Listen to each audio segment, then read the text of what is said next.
Hello, and welcome to another episode of the Our Foundations podcast. My name is Joshua, and I will be your host as I give you the second half of the interview that I did with Michael Vlahos. I am not going to give a long recap. Instead, I am going to probably replay just a minute or two of the end of the first half of the interview. So what I'll do is I'll start where he started his response, and I'd kind of cut him off halfway, and instead of just jumping back in halfway, I'll let him restate that response by starting at the beginning of his response, and so you'll kind of get a bit of a gist of the context of where he was as he gets into his second points and continue on with the rest of the interview. So with that, I will let you hear what Michael Vlahos has to say. If we were to look at the Roman Empire at the beginning of the 5th century, the old ways of Rome and the old dominant aristocracy was under enormous pressure.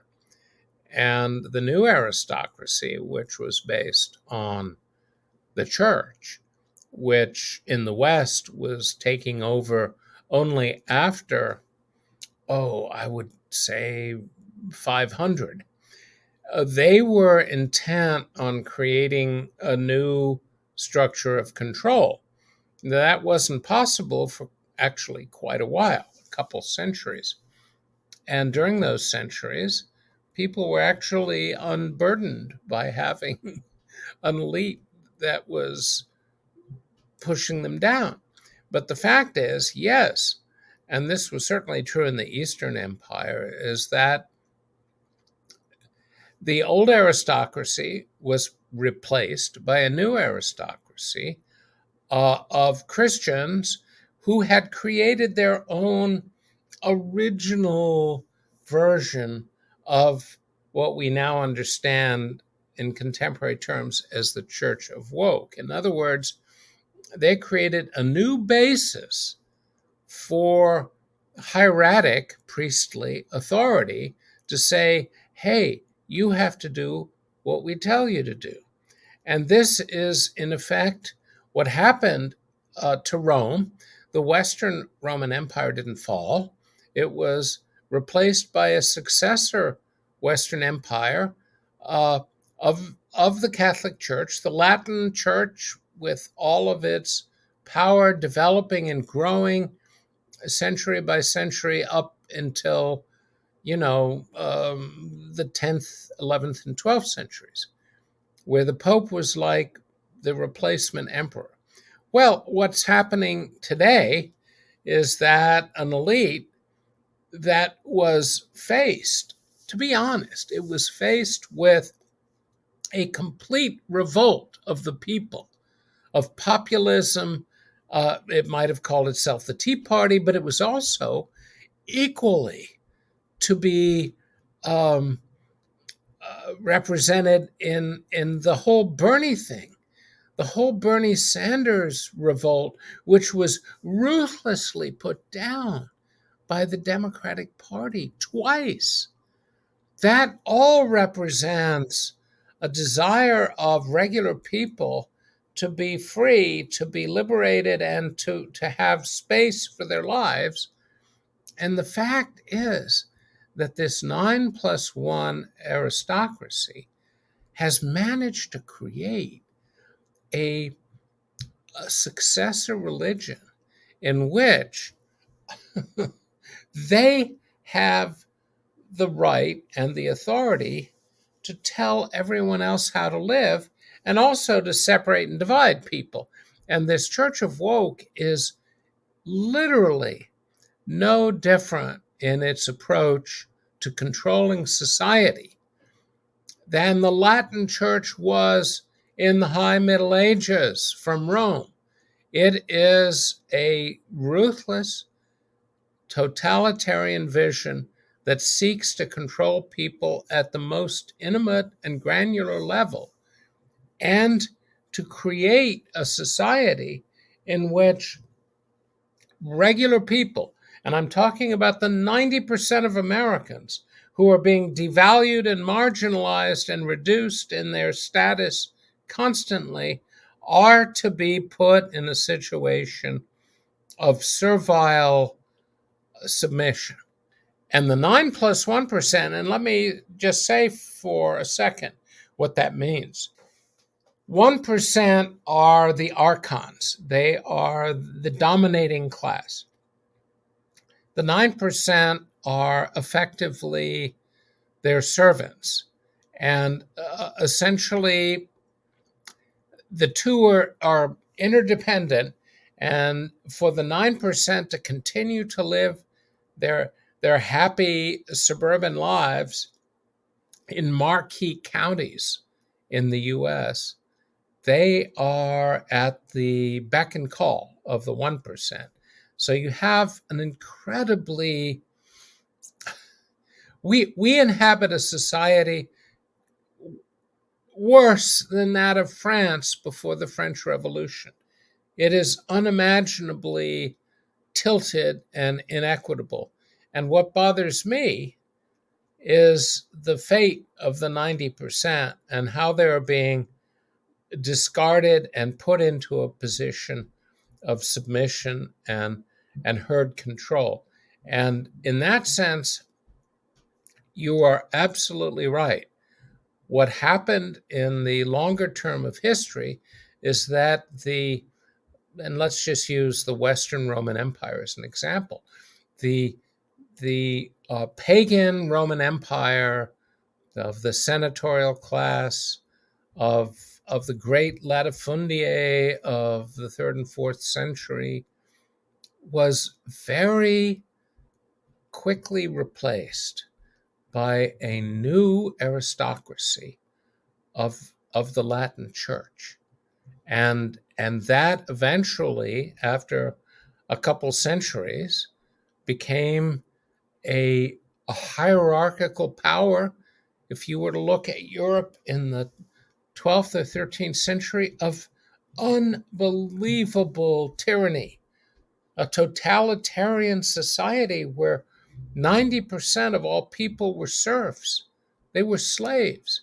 Well, essentially, we live in a society today which is heading in that direction because of the pathways that exist in civilization. In other words, it is very difficult to have civilization and all of its bounty and rewards without having the emergence of an elite class that dominates and then seeks to constantly improve itself at the expense of everyone else, the 90%. And economists like Thomas Piketty in France have shown that the elite, in a stable situation, without wars and upheavals, the elite, generation by generation, will increase its wealth and power at the expense of the lower 90%. It's just historical reality. It's confirmed by the data. Yeah, and that does remind me of something else here, where you have the issue of free market capitalism, and that's something I've done a lot of digging into with Austrian economics and capitalism in general, and that whole realm of economics. And the idea here is that it's usually portrayed as being essentially the perfect system. If you have a complete free and open market that's not influenced by a nation state or a government or any other what is considered a corruption, and that is an ideal system. It creates prosperity for all. And we have seen in modern times how capitalism has brought us many advancements, and the lowest in our modern society in America are much better off than they were before. But at the same time, it has also led to the extreme wealth and power inequality. And it seems, at least, that a system like this just always trends towards going from free market capitalism to crony capitalism. And as certain elites, certain groups, certain individuals start to gain more wealth and power, then, like you say, they take advantage of those that are underneath them so that they can get more wealth and power. And they might start off by using a free and open market for that, but then they might use other influences, other institutions, other modes of power to further their wealth, further their power and influence, maybe do it behind the scenes, maybe out in the open.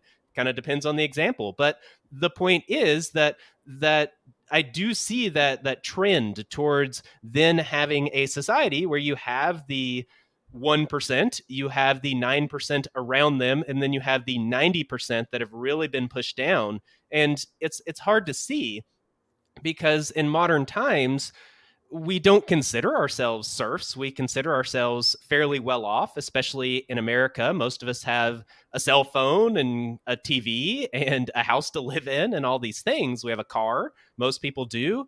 And this is something that is seen as, oh, we are well off. We are doing good. We have power and control over our own lives. And we have an influence in our society because we live in a democracy, is what they say.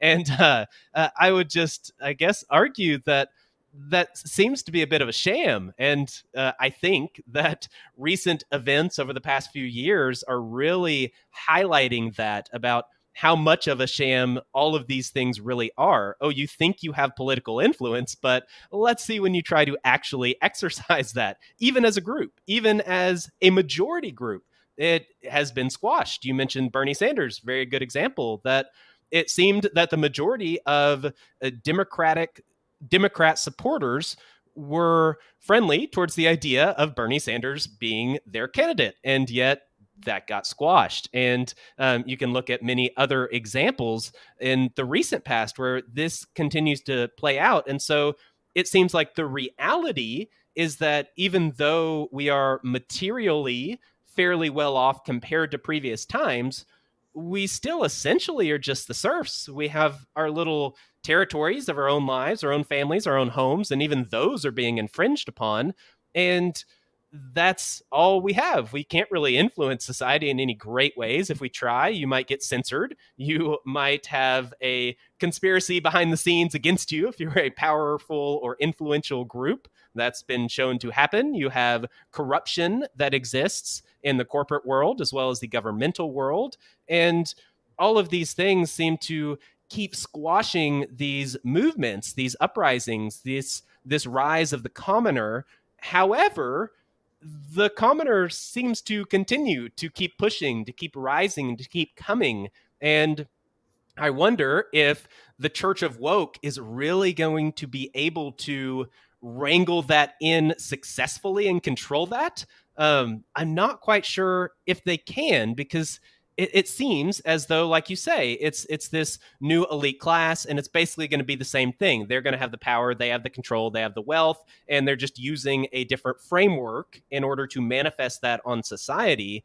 And so I don't think that the I guess the upheavals of the commoner, and when we look at these recent examples of that actually playing out, I don't think that those will be able to be quelled by these ideals that are spouted by the Church of Woke. But I also have a hard time seeing any real and effective resistance against the Church of Woke. And so I'm kind of in this conundrum here where it's hard to see how things are playing out, because we do see the Church of Woke becoming the dominant institution, so to say, and having dominance in our society. We see that we are headed to that future, but I guess the illusions of 1984 and Brave New World are very apropos here, where we are living in 1984. We are living in this hierarchical society where everybody is controlled, everybody's surveilled, everybody's monitored. It is a tightly controlled society. You have these wars. You always have these threats to your safety, whether that be physical war or something else.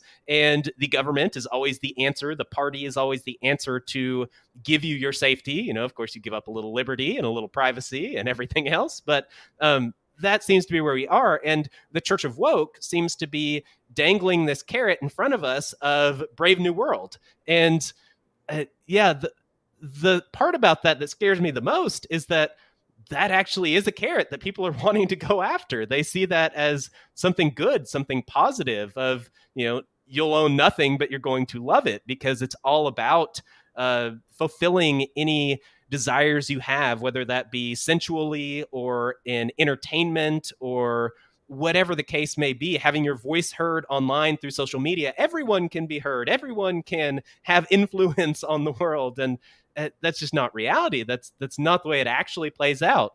And so, yeah, it's just hard for me to parse out what this looks like. Maybe you can help me. What does this look like if the Church of Woke does take dominance?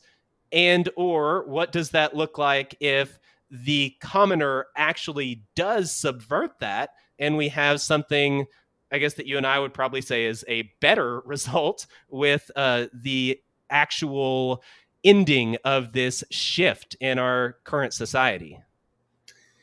Well, Joshua, you have everything exactly spot on. In other words, the Church of Woke is the orthodox theology deployed by the 9+1 to control the rest of America. At the same time, there is a continuing and rather boisterous opposition or resistance to that outcome. And the big question is, how will that all be resolved? And my sense is that the external or exogenous pressures may be a pathway to overturning or overthrowing this elite. In the past, if you were to look at the other great crises of civilization, at the end of the Bronze Age, at the end of antiquity, in the High Middle Ages with the Black Death, and even in modernity, in several instances that were brief but notable, populist insurgency overthrew the elite. Could this happen again now? Well, it seemed to be on the cusp of possibly happening with the Tea Party and Mr. Trump, but of course, the elite put its foot down. Now, the elite has all the levers of power. They have all the institutional elements of control. And if you look at the elite economically, they are 71% of the U.S. economy, as opposed to 29% for the people. And the fact is that I think there's going to have to be either an exogenous input, and one of that inputs already has asserted itself, and that is the COVID-19 pandemic. It has really exposed the 9+1 elite as being totally control-oriented, totally focused on their own agenda. And maybe that will have an effect or an impact. But part of the message I have to share with your listeners tonight is that elites that are well positioned and in control, and I have to say the elite in France before the French Revolution was not in control, but it was not in control as an aristocracy because it was being already overthrown by the rising wealth and power of the bourgeoisie. And so that is not necessarily a good example. I mean, what's happening in the US today is that you have a unitary elite. When I say the 9+1, I mean the 9+1. They are in the saddle. They have the GNP. They have the control of institutions across society. They have control of the military. It's a very difficult situation. But if the people can possibly unite, if the people can possibly overcome the imposed tribal divisions that are being, forced upon them, and say, no, we're all Americans together, well, you could have the elite overthrown very, very powerfully. But I just don't see how that could happen.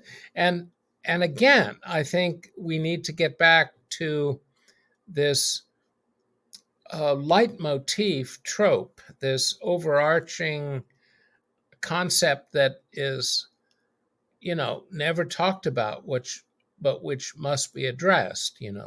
Some people would say the gorilla or the elephant in the room, but the fact is that what we call capitalism is not capitalism or free market at all.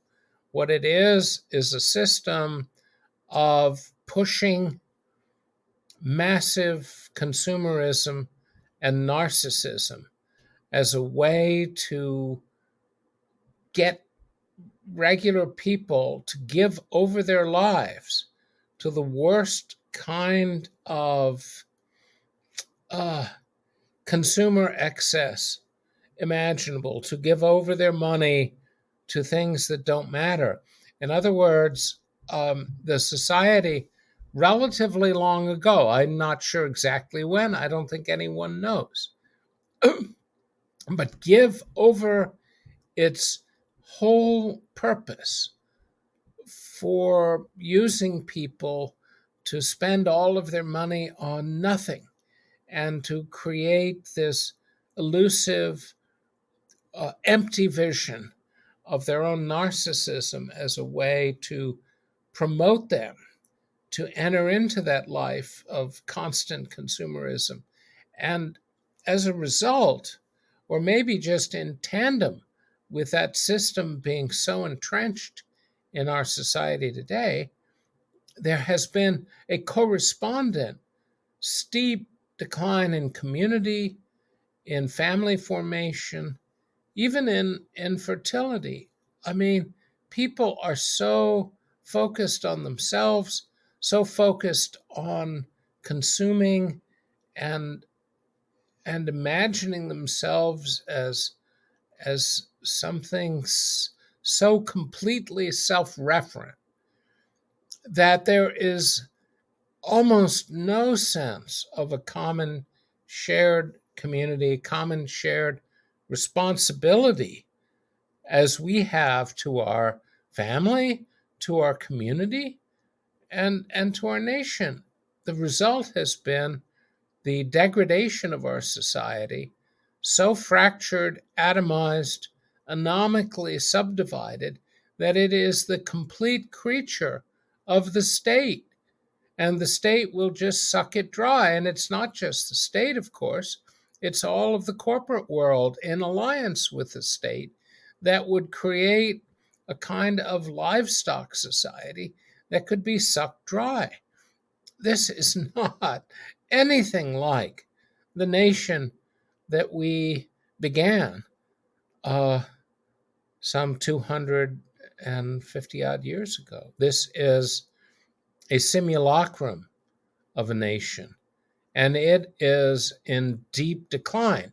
Now, as to whether the elite can maintain this and keep control, that's very possible. I mean, the Roman system was declining and falling apart as early as the 3rd century, and it was in complete disarray.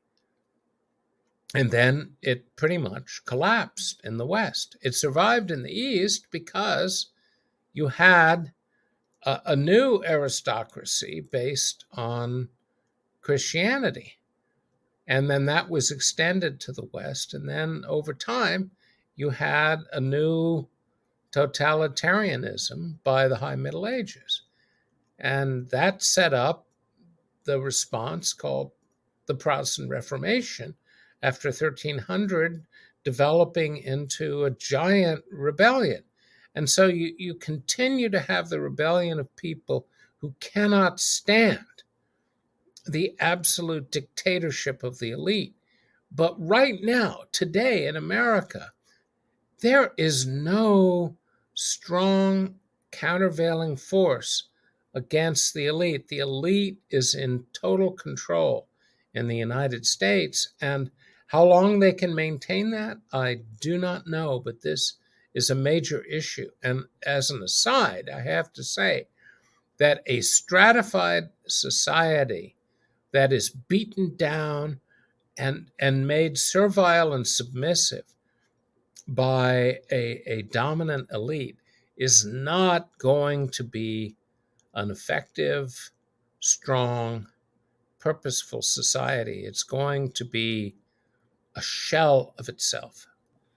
Yeah, that makes a lot of sense. A few things I pulled out of that was um, around the idea of Rome, as well as you mentioned the bit of a revolt with the idea of Trump becoming the president, the Tea Party movement, that whole idea, even the Ron Paul movement.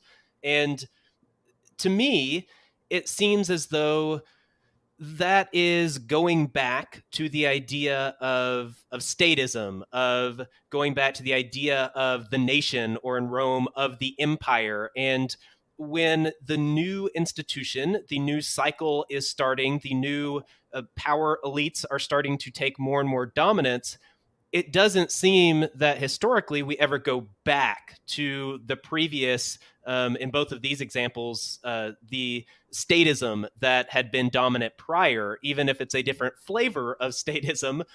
That's not what took hold in Rome. It was the church was the new dominant player, and that was something different. And we're seeing that with the Church of Woke, of course, is something different as well. But I would think that if we are able to take the reins of this, so to say, if the commoner is able to somehow organize, rise up, wake up, and do something about this, that it doesn't seem like historically this plays out as a replaying of the previous institution of going back to statism, going back to nationalism, back to patriotism. That doesn't really seem to be the way it usually plays out. It's usually something new. And so to me, at least, it seems as though the idea of what the Tea Party was doing, the Libertarian Party, Trump coming in, the whole, and we won't get into QAnon, but that whole mentality, at least, that people are drawn to, even Bernie Sanders, it's the same thing. It's anti-establishment. And to me, at least, it seems like these don't really have much hope of actually changing the way society goes for the next, say, century. Maybe they have some hope for making a difference over a few years or in administration or something like that. But yeah, it's more slowing the spread and slowing the growth versus actually providing something new, actually being that new institution that takes the reins. And so I wonder what that is. I would posit that Christianity does provide an option for that, but only if you look at it the way that it occurred in Rome, where it was this idea of there is a higher authority, that we're not Romans, we are Christians. And you see this change that occurred there. Whereas in modern times, the church in America, especially the mainstream church, is completely supportive of anything the government says. And I'm in the Bible Belt, and so oftentimes in the church there'll be an American flag up there, and every patriotic holiday that comes about, they'll play a video and do a tribute to the wars or to whatever else. And so I don't really see that resistance coming from at least the modern, more cultural church with Christianity. But I agree, it's got to be something. It's either going to be the Church of Woke, which I agree is not a very pretty picture, or it's going to be something else. And yeah, I'm not seeing much hope in statism. But going into some of these issues that you mentioned like the family unit dissolving, and infertility being more and more of an issue, and some of these issues that are going on here. It just reminded me of going all the way back to Plato in the Republic, where he talks about these as measures for control. If you control reproduction, if you control the flow of information, what people are exposed to, if you dissolve the family. He didn't want there to be a family unit because he saw, as most every elite group does, that the family unit can be a higher authority, a different authority that can divide the loyalties of an individual and take it away from the reigning dominant institution and place it in the hands of someone else as these different authority structures, so to say. And so it kind of does make sense that if we have issues with fertility and issues with family units breaking apart and issues with corruption in religion, it's like even the censorship that's going on now is really ramping up. The surveillance is really ramping up. People will pay money to put basically a surveillance device in their house.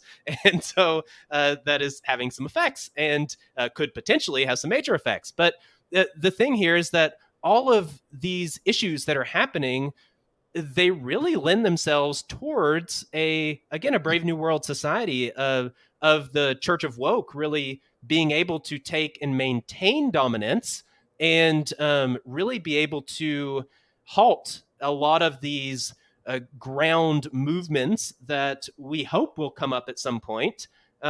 There's also this ideology with the Church of Woke of eventually getting into transhumanism or being able to take more control over human evolution or over what it means to be human, even just defining what it means to be a man or a woman, or defining what it means to be alive, or changing what it means to die of your own volition, and how there are legal issues with that and how you can go about that, and just life and death and the very definition of humanity and genetics. All of these things, CRISPR technology, all of this is really going along with the Church of Woke. And so I guess bringing all that together, if like you say, society is kind of going downhill, we are in this cycle, this snowball, where there really isn't a good option other than collapse. It's this self-destructive system with the consumerism, materialism, lower birth rates, all of these different things. Many different angles are showing the same thing. The economic cycle, looking at the boom bust cycle, all of these things are really pointing towards the same thing. But I guess the one thing that I see is that if I am taking the mindset of an elite that believes that we should actually have eugenics programs and we should actually have depopulation, and that we know we can't maintain our hold over the 90%, but what if it's not 90% anymore? What if half of them aren't around anymore, whether that be long-term because of fertility issues, or whether that be short term because of some disastrous event, whether it be something that is staged and organized, or whether it's just a natural thing that gets taken advantage of.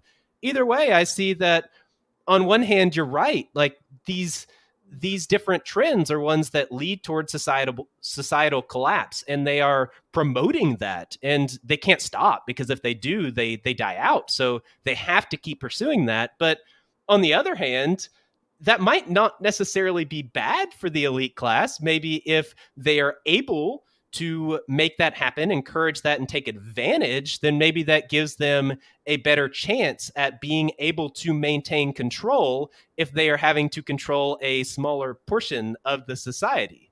What would you think about that? Again, you're touching upon everything that is at this moment underway. The Church of Woke is the wholly owned subsidiary franchise of the American aristocratic elite. And the Church of Woke exists to control the 90% by splintering them and putting them in a situation in which they are desperately fighting all the other poor, sad groups. And the Church of Woke will decide which groups are privileged, which are protected, and which are to be punished. And the end result will be that the Church of Woke and the elite will be completely in control. And whatever anger manifests itself as terrible division between the 90%, that will be a perfect excuse for the Church of Woke to intervene, to say, oh, you people are fighting, that's wrong, we will make things better. But the larger problem is that a situation of such manipulative control, turning 90% of Americans into what amount to identity addicts, is not going to last forever. And in fact, anything can happen within the next 20 years or so.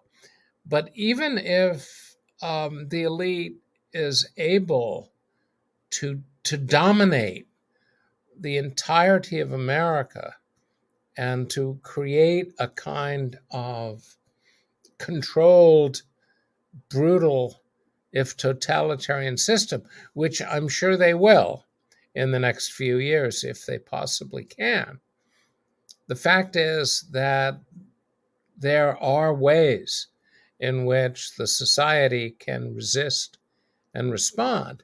It's just that rebellions or insurgencies, or as the elite would have it, insurrections, will not be successful.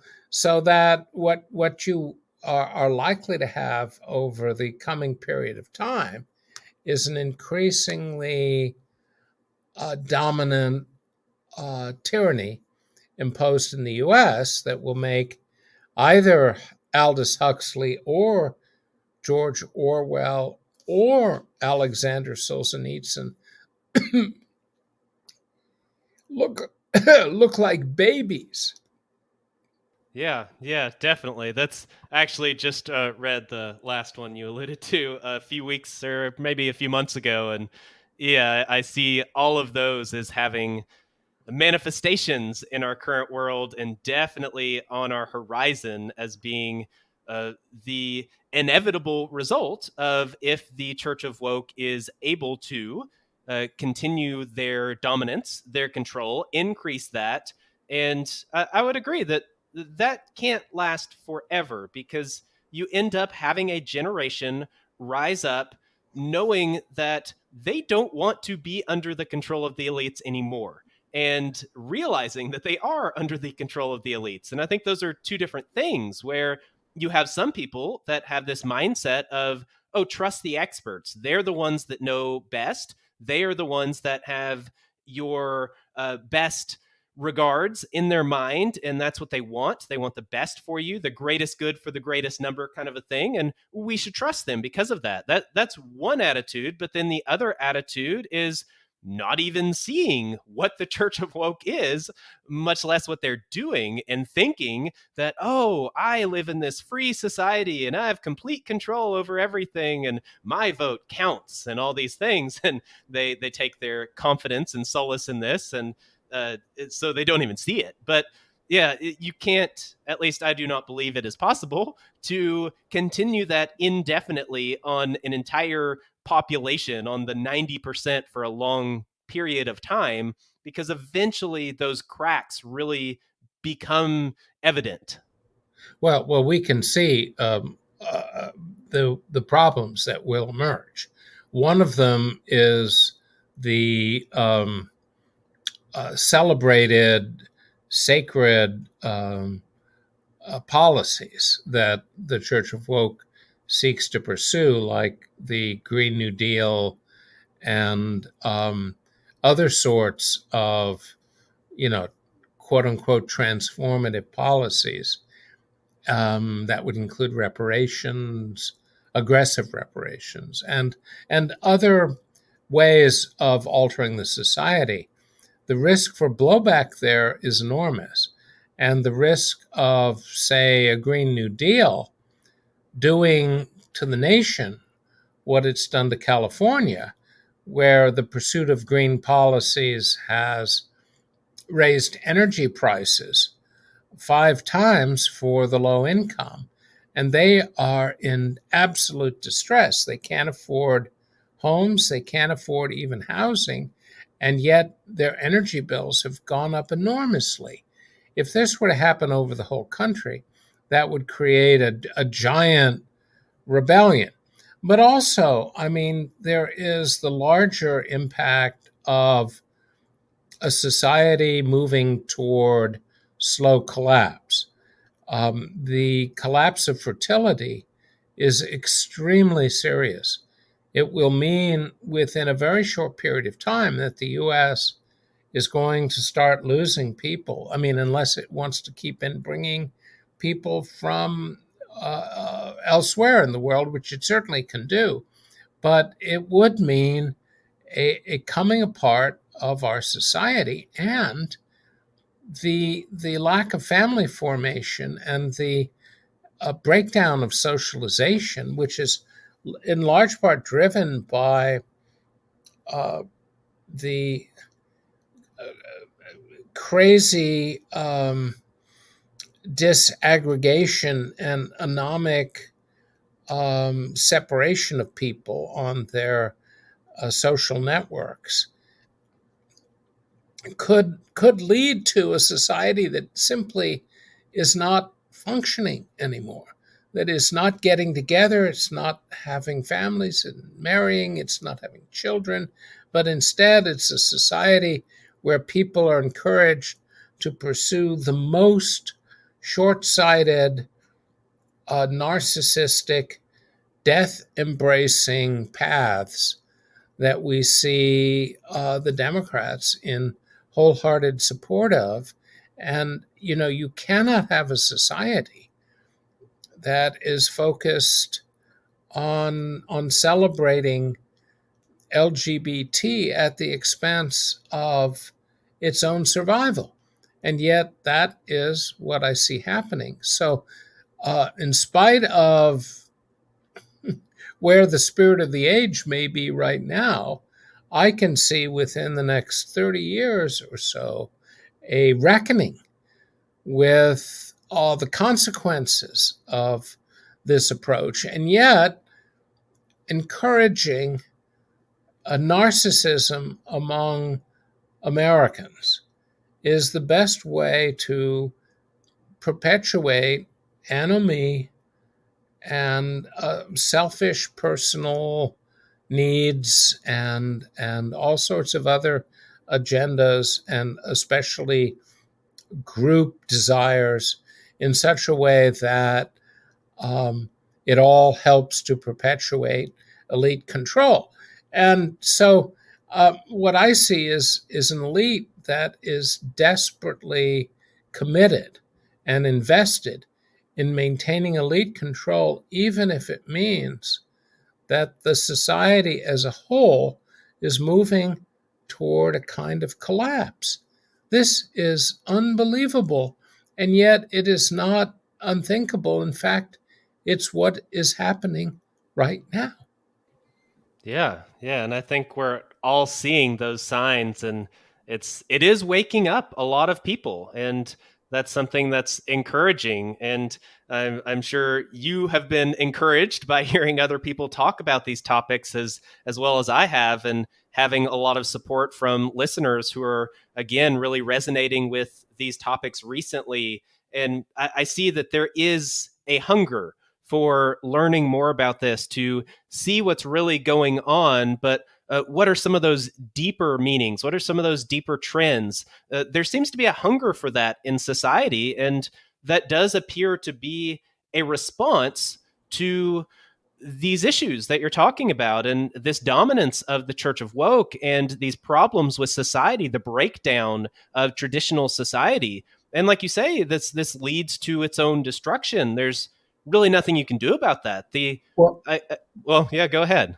no, one of the hopeful possibilities is that the Church of Woke, by presenting such a mean-spirited and destructive vision of humankind, will blow up or lose allegiance, because what people are looking for is what people were looking for in the Roman world in the second century. And you have to remember, in the second century, the Roman world was a world of impossible inequality of wealth and income, and where 2 out of every 5 people was a slave.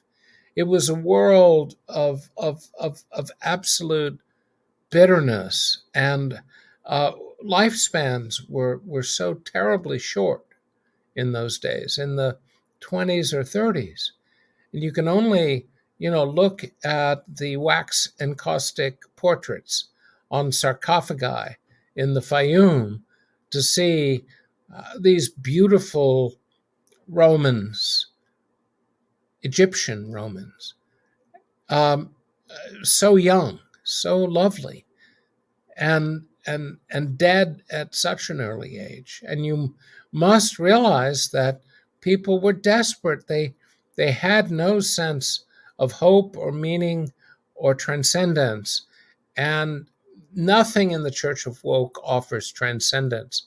And so, in a strange way, my sense of hope is that this lack of capacity to really give people what they need will be uh, the failure of the Church of Woke, and there will be another movement that will emerge. People need something right now, and you on one hand you have the Church of Woke, which is such a cynical, religiously manipulative vision of the human future on one hand. And on the other hand, you have the absolutely predatorial capitalist vision of people being nothing but livestock, consuming and thinking narcissistically about themselves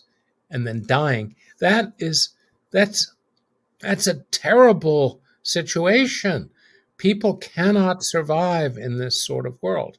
So inevitably, there has to be some new vision that emerges that offers people a sense of belonging and meaning and a sense of transcendence for their life on earth. And that will, I hope, emerge just as it emerged in the Roman world in Christianity initially.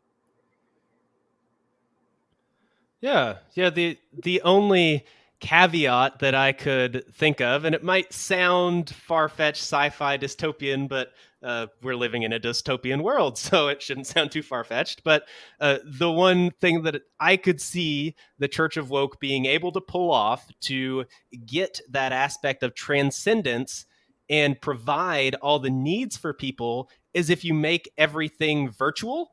And so, if the technology picks up where people can live in a virtual world, so to say, they're just always plugged in and they can do their virtual things, they can have a virtual life, they can do all of the things that they ever wanted to do, fulfill all their pleasures, have all their needs met. And maybe you just have a feeding tube in real life and that's all you need, or you just, pop out of VR to eat a meal and then pop right back in. And so it doesn't matter if your life is squalor and you barely have anything. And if you die at the age of 40, it, I unfortunately could see a situation play out where people would be up for that because they're just so bought into that idea and they get sold on that and it looks so good, so to say. But again, I would say that is unlikely and hopefully would never happen. But No, I on the think it's happening now, and I think uh-oh. that is the approach the Church of Woke and the elite will take, because we all know the Matrix, the red pill, the whole vision of people who've been totally suckered into absolute, servility and parasitism. I think that is the vision. And it is at hand because there are superficially seductive aspects to the world you describe. And God help us if those take over.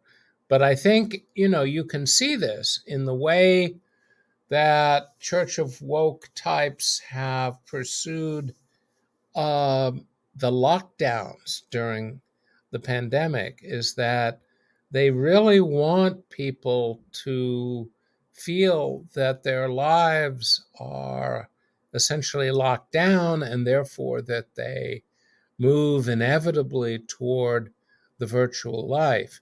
And in the virtual life, they are increasingly at the mercy of the state, at the mercy of control. And you understand that, just as Siri or Alexa listens to everything you say at home, and your cell phone tracks you, that these companies know everything about you.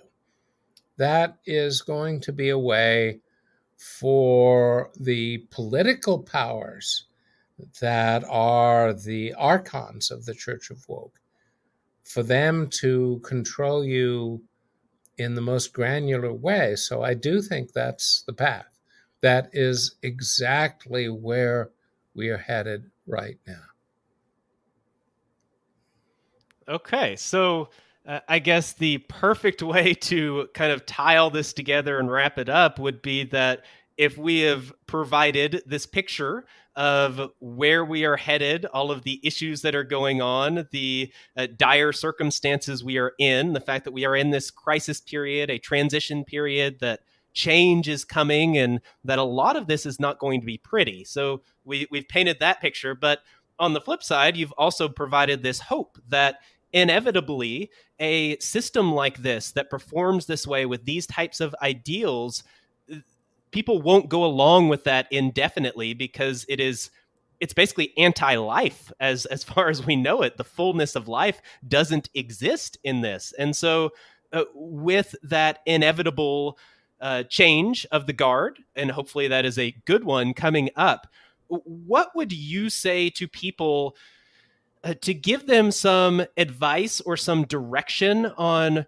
where we can go as individuals? I am an individual. I see this stuff happening. I do not like it. I don't want that to be the future that I live in, or my kids grow up in, or my grandkids live in. What are some things that I should be doing? What are some steps I should be taking? What are some things I should be learning, and interactions and networks I should be building?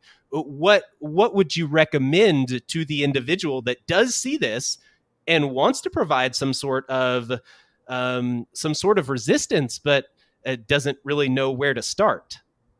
Take control of your life. See yourself as a free person. Move ahead in your life without knuckling under or yielding to the pressures of power. Search out your own place in the universe. Fight for yourself. Fight for those you care for and those people that you're close to. And above all, resist the tyranny that is here, the tyranny that is coming. And we need people like that, just as we needed them so badly in the 1770s. But we need them more now. Yeah, yeah, definitely. Well, I think you've given us a lot of really good information here, and a lot to think on and dwell on and assess more fully, and given us some pictures of how to see what's going on, and some good allusions historically for understanding that as well. Number one, is there anything else you would like to add? And then number two, if someone wants to hear more about your perspectives, your views, your work that you have done, where can they find your work and your material and your content? Well, I mean, anyone who's listened up to this point, I'm going to be eternally grateful to, and thank you for being able to hang on this long. But if you want to know where my best recent work is, it is at a site called anewcivilwar.com. Simply anewcivilwar.com, and I have a blog there, and I'm really trying to frame where we are, what we're doing, and what we need to do to the best of my ability. So if you would like to know more about what I'm thinking, that's the place to go. All right. Well, thank you very much for coming on the show and for giving us all of this enlightenment and this knowledge and these perspectives. I really appreciate it, and I'm sure the listeners will really appreciate it as well. So thank you very much, and I hope to continue to see your work and keep up with that and continue to see your perspectives as things in the world evolve. Thank you, Joshua. So that concludes the interview that I did with Michael Vlahos. Thank you very much for listening. I know a lot of you really enjoyed that one. He touched on a lot of things that are very well connected to some of the subjects that have been covered recently, especially in the Dim Age series. And I can go ahead and tell you that the next episode will be with somebody else that I feel is a very appropriate guest, and that would be Julianne Romanello. She is very big on talking about the education system and the influence of really the private sector into that, the idea of technocracy, sustainable development, Agenda 21, what all this looks like, especially at a ground level. And she has experience with that directly. She also has a background in political philosophy. So we get into that. I actually, as I'm recording this outro right now, I just got done interviewing her like 15 minutes ago. And so I can tell you that it was a very good interview. We get into a lot of stuff, philosophy. We talk about some of the Dim Age style topics of moving into mysticism, a little bit about magic, a little bit about spirituality, but also getting more on a ground level, like I did with Michael Vlahos. He was still, it was still a broad perspective, but a little less esoteric. And so the same is true in a way with Julianne Romanello, where we will get a little more to a ground level perspective, but the esoteric still comes into play quite a bit. We get into a decent bit of philosophy and that kind of stuff, but still, we do talk about some concrete things that are happening, especially in the education sector and what that looks like, and things that I think you will be able to identify in your local area. I know my school system is doing exactly the things that she's talking about. So that's very helpful. And I think you guys will really enjoy that and benefit a lot from that conversation. I would also like to say thank you to Broken Saint, who had left a short comment on one of the episodes that I had posted. I believe it looks like he commented on the website itself, which I do have a few of those that are specifically on the website and not just general. So thank you very much for that. I honestly haven't looked at and seen if there were any reviews in the past week or two, so I'll do that before I release the next episode and give a specific thank you and shout out to anyone that has written something. I do greatly appreciate when people do that. I really find that it helps out a lot in our technology world that we live in. I think you know as well as I do that when we're searching for something, we want to see what other people think about it before we dedicate our time and energy into it, at least oftentimes, not every time. But to have a podcast that actually has multiple reviews and different people saying different things about it, and it fits with maybe what I am searching for, then that makes me much more likely to listen to it. So that has a very big impact when you take the time to leave a review, leave a rating.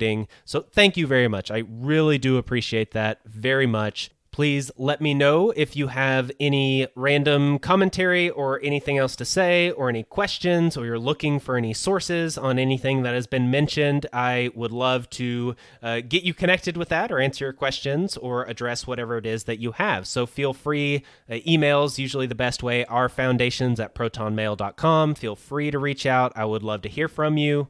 I also mentioned on Twitter, but those of you who have not seen that, the interview that I did on the Conspiracy or Just a Coincidence podcast, that interview has released in the past week, I think, since the last episode that I did here, the first half of the Michael Vlahos interview. So since then, that interview came out, and in that one, we talk a lot about historical cycles and patterns and the spirituality aspect of things and all of the Dim Age series concepts as a whole, kind of all crammed into one episode. And I felt it was really good, and it's definitely worth listening to if you're interested in that. So you can check that out. If you are a member on Patreon, I will post that on the Patreon page specifically. You have your own private podcast feed, and that's where I release early releases or all the appearances that I've ever done on other podcasts. You can find them all in one place there. If you're not on Patreon,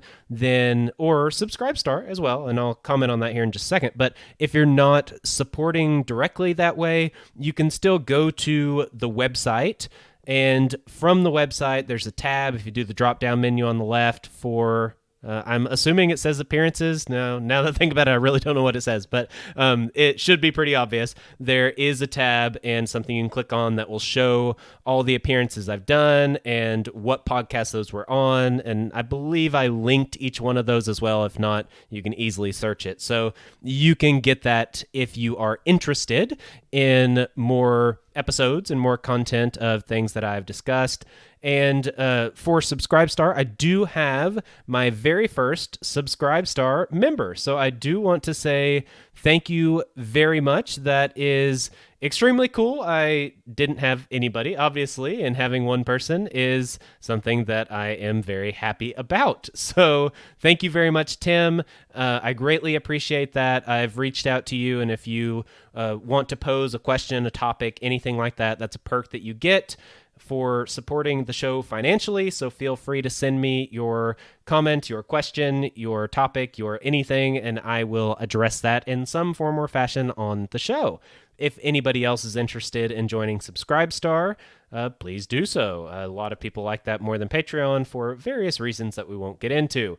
But also, I did do a new follow-up interview with Vin Armani, and I am sure that just about everyone listening here will be pretty excited about that. It was a very good interview, and as soon as I figure out how to do that, I will release that first thing on Subscribestar. So Tim will be the first and only person to be able to listen to that outside of a few personal friends that I have that I screened it with beforehand. But Tim will be the man, and anyone else that joins on Subscribestar, you will also have access to that. If you want to just cancel Patreon and join Subscribestar, feel free.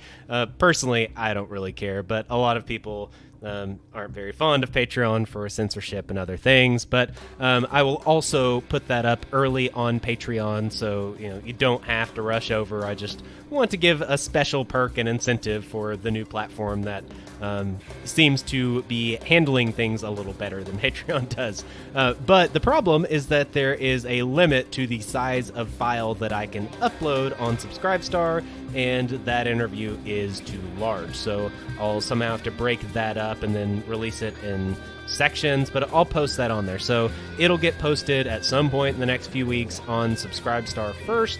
I will then post it on Patreon, and when that interview finally releases, after the Julianne Romanello interview and one other I have after her, then I will make sure that the interview with Vin Armani in its entirety will be released early for those who are supporters financially. I try to do that with every show, or every interview that I have that's broken up into multiple episodes. I actually forgot to do that with this one, the Michael Vlahos one, so I apologize if that's something you're looking forward to. I'm sorry. You can always remind me if I forget. But I will try to do that also for the Julianne Romanello one, and for the next one, and the Vin Armani one. All of those, I always try to release the interview in its entirety for supporters, and so they can listen at their leisure and get the whole thing if they are interested. So that's where we are. Thank you very much, all of your support for listening, reviews, ratings, financial support, all of these things. Thank you very much. I'm out of here. Peace.